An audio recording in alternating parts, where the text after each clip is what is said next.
Well, how about it, y'all? This is Daniel Nicholson with Nicholson Farms, and welcome back to another video up here at the goat pasture this afternoon.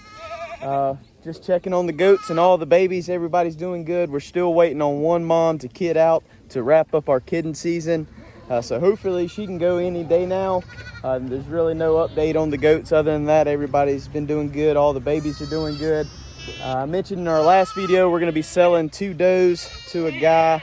That one of which had a deformed baby. This is her right here behind me.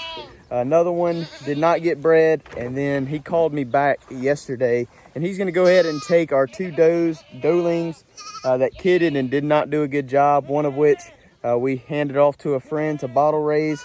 The other one we grafted onto a mom. So we're going to go ahead and get rid of those just to take some relief off our pasture. We've got all these babies that we're going to be feeding throughout the summer. We've got all these moms that are trying to produce milk for the babies. So we're gonna take a little bit of pressure off of this pasture by removing 4 non-productive members of the herd, I guess. Trying to get our culling started a little bit early this year. It is pretty dry here in South Carolina, as it is all over the US right now. We did get a good shot of rain yesterday afternoon. I'm not exactly sure what we had. My dad didn't dump the gauge out from the last time it rained, but a friend of mine from work said he got a ½ inch, and he's a couple miles up the road, so I'm assuming we got something around there. Clouds are pretty dark, if you can see, so expecting chances today. Tomorrow's a really good chance. Hopefully we're going to get some rain and our pastures can recover. Right now is the perfect time for grass to be growing, and we just need the rain to do so. But we're going to switch it up a little bit today. In the past, I always try to show you anything new that we do on the farm and give you updates and stuff like that. But sometimes I fail to give you updates on how things are actually working whenever we start implementing something new. Something new that we've been at for about a month and a half now is using our Premier One sheep and goat netting to rotate our goats onto new grass every day. And ideally what I would like to do is put up a back fence where they're only on 1 strip a day. But with goats, most of y'all know goats do not like the rain. With having kids as well, I don't want to force my goats to stand in the rain. So we have not been putting up a back fence so the goats can get back to the barn, or whenever they're in this pasture down here, they had a couple cedar trees they could get to get out of the weather. This pasture right here doesn't have a lot of shade in it as well, so the barn's is a place they can get in shade. We've got a couple trees. If we were putting the back fence up, we'd probably do kind of a wagon wheel kind of thing back to the shade, or water troughs as well. So still testing it out, still trying to figure out how we want to do this. I honestly kind of like not putting the back fence. 90% of the time the goats are grazing on the spot that I opened up to farm the day before. So right now they're all kind of spread out, or they're trying to follow me around. They think I'm about to open up the fence for them. But 90% of their day they're going to spend, on this little section right here where I opened it up yesterday afternoon for them. Towards the end of the day, they're going to start venturing back, which is fine. They're not going all over the place, and basically picking up the parasites is my biggest goal with the goats. I do want to let the grass recover and all that stuff, but the parasite load is my biggest goal with the goats, trying to lower that parasite load by rotating them onto fresh grass every day. So we'll get into a couple of things that I have liked about this setup, and a couple things that I haven't, I guess. And I'll show you a couple little tricks that I've tried to figure out, or starting to figure out. First of which is how we hook up our power supply, and that's on that end. So let's walk down there real quick, and I'll show you that, and we'll talk about a couple other things. And then I have never timed myself tearing down a fence and putting up a no one and letting the goats onto a new little paddock. So we might do that today. I might just put it on time lapse for you. It'll tell me how much time it took on my camera, and kind of give you an idea of how long it takes. Right now we're using 2 strands. One strand comes up about 50 foot short of where we need to be. This is about a 200 foot stretch across this pasture right here. These fences are 164 foot long, I believe. So we have to put up 2 strands every day, and I've kind of been eyeballing it the same every day how I move it. Basically, I'm going 4 T-posts or 4 posts on one side, 4 on the other, and kind of keeping it even as I go down. It's just kind of how I've been doing it. I know different times of the year you're going to need to give them less. Sometimes of the year you want to give them more. That's just something we're going to have to figure out over time. But down on this end over here is how we get our power supply, and I'll show you what I picked up to kind of help us out with that. So down here on the end is how I hook up my wire. Around all our pastures we have this perimeter wire that's about 10 to 12 inches tall off the ground to keep our goats from rubbing on the fence, weakening the fence, and also keeping their heads out of the fence. So basically what I did, I picked up these clips from the feed store. I think they're pasture management system clips, but basically I can just clip onto the fence and clip onto our wire right here to give us power. All the fences have this little doohickey right here. Whenever you hook fences together, if you're end to end, you can put those two together. Each end of this fence has this, or you can slip it over the top of a wire. I'm sure if you had your high tensile off, you could do the same thing. Just slip it over your high tensile on the end. Didn't bend that one out. But I do like these ropes. This is how we keep our fence tight. I've been tying it to a T-post, so every time I move this thing, I'm on a post. We're tying it to it. I haven't been tying the bottom, haven't had an issue. Just been tying the top and just basically a shoestring, and I can untie it pretty easily. So that's been working out pretty well. So one issue I do see with this netting fence versus using reels and step-in posts is the tangled up mess that you can get yourself into pretty quickly.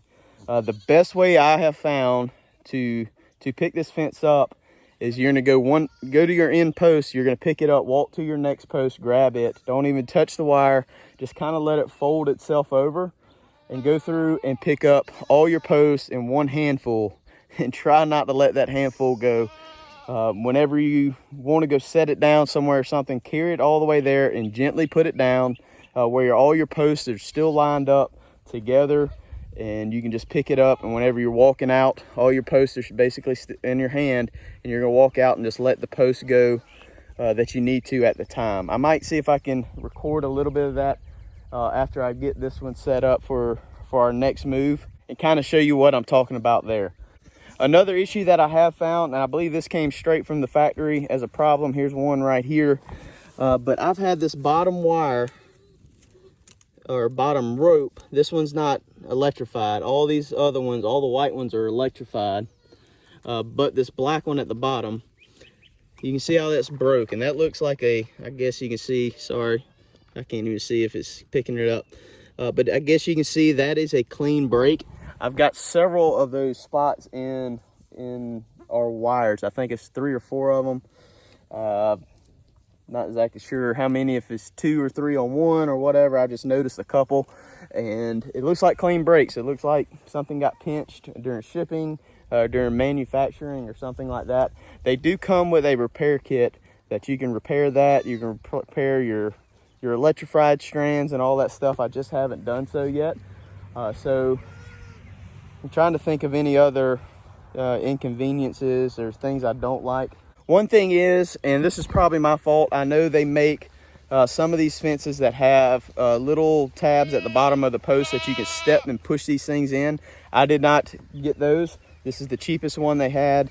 I guess if you go up a little higher grade, you can get those little cleats or whatever they're called, that you can step and push the post into the ground.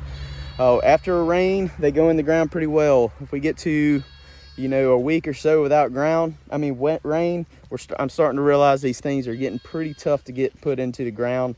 And over the summer, that's a concern to me. If we're actually going to be able to put these things in the ground, or am I going to have to pull out a rubber mallet and bring out here with me every day? Just another issue. One other issue, I knew this already before I purchased this stuff, and that is using this anywhere around limbs that are on the ground or anything like that. I have this same stuff in a pig form, or the pig fence. It's a whole lot shorter, and we've tried to use it up here where we build our pig pens, running it through the woods. If you get a stick in this stuff, it can be a nightmare trying to get it untangled. So that's one issue. If we were running goats into the woods and doing a lot of brush control. That would be a pretty big issue. You're gonna have to cut nice clean lanes to get your fence out. So right now we're in a pasture situation, so it's not a huge deal for us. But later on down the road, whenever we start, you know, trying to acquire more property to run goats, if it's a brushy situation, this system might not work for us. This is kind of a, to me, it's more of a semi-permanent fence versus a daily move kind of fence. It works really good for the goats. We have not had the goats get out of this fence at all, other than one goat. She's over here, and she's actually one that didn't breed yesterday. So she's one that is going to be sold tomorrow. But it's been several weeks since she jumped the fence. She only did it one time. So just keeping it hot, I guess, is a good thing, big part of it. But it's starting to drizzle on me, so I'm gonna go ahead and get busy. I'm gonna set the camera up on a time lapse. I'm gonna set our next fence up, then come back and drop this fence, and we'll see how long it takes. And then I'll give you an example of what I was talking about, how to roll this stuff up. And we'll kind of, I guess, keep talking about, you know, the pros and cons about this. You know, we're only a month and a half in. We're learning a little bit more every day. So maybe it'll come a little bit easier to us. It's kind of time consuming as well. That's the issue. Right now, you know, I have to be at work pretty much right at daylight. So most parts of the year, I'm driving to work in the dark. So I don't have time to come out here every morning and move this fence. And I get off 3 o'clock in the afternoon, so not too late. But at that time, what's the hottest part of the day during the summer? About 4 o'clock. And that's what time is going to put me moving this fence, unless I'm going to do it right before dark. So having something that's pretty quick and simple, especially during the heat of the day, I can see me getting burnt out on this pretty quick during the mid of the summer. But I guess I was going to talk about, you know, some more pros and cons at the end, but I guess I'm rambling now. Let me get this fence tore down. I'll put the time lapse up. I don't know how much it'll catch of it, but we'll at least get a time on how long it takes me to put this up every day.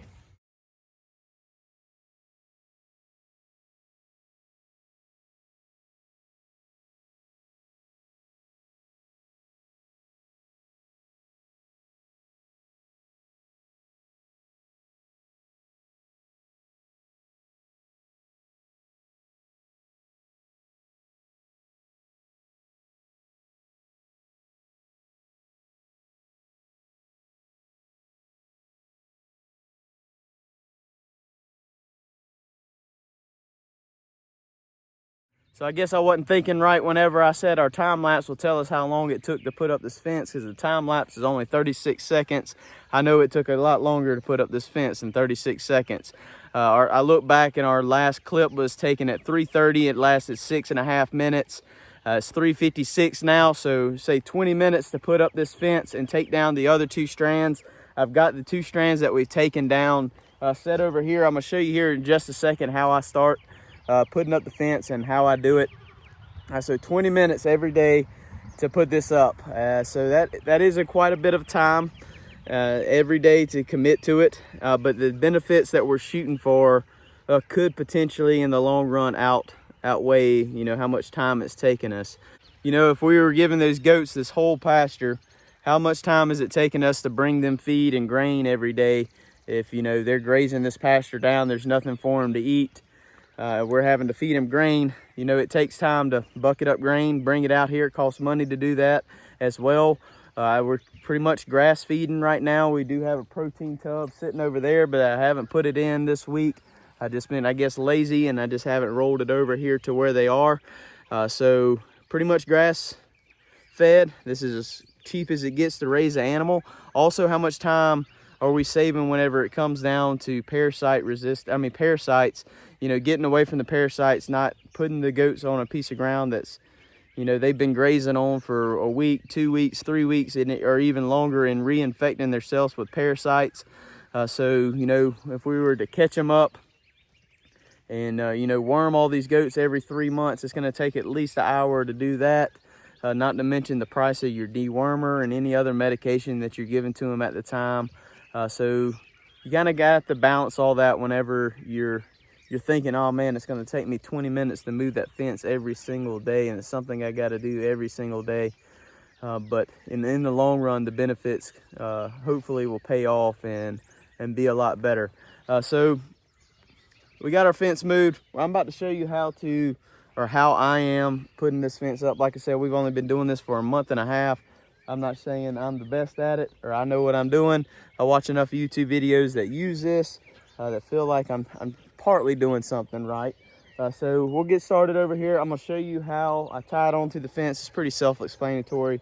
And then I'm gonna show you how I start to walk it out so I don't get it tangled up. And whenever I get it all stretched out, normally when I get to that last post, I'm just gonna pull it tight and get some tension. And then I'm gonna come all the way back up here and I'm gonna start putting my post in. That way everything that's going that way is already tight, and then I'm gonna do the same thing from the other side.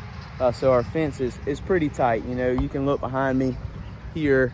You can see how our fence is kind of swaying a little bit. It might not be the tightest thing. A lot of that has to do with that tall fescue in between those two strands of wire, not letting it go all the way down to the bottom. But I guess let's get started. I'll kind of move the camera around and explain to you what I'm doing. So to start off with, I don't know if you can really see from that angle, but whenever I laid my fence down, as I talked about earlier, I left all my posts in the same spot. So whenever I pick it up, all my posts are gonna fit in one hand whenever I start walking this out. I'm gonna take the piece that has our strings on it. I'll lay this back down just for a second, and we'll tie that onto our T-post right here. Ground getting tough. And then I'm gonna come back and just grab the whole handful, and as I walk, I'm just gonna let one go at a time. Kind of make sure it's not tangled up, and you just kind of drop it and keep walking.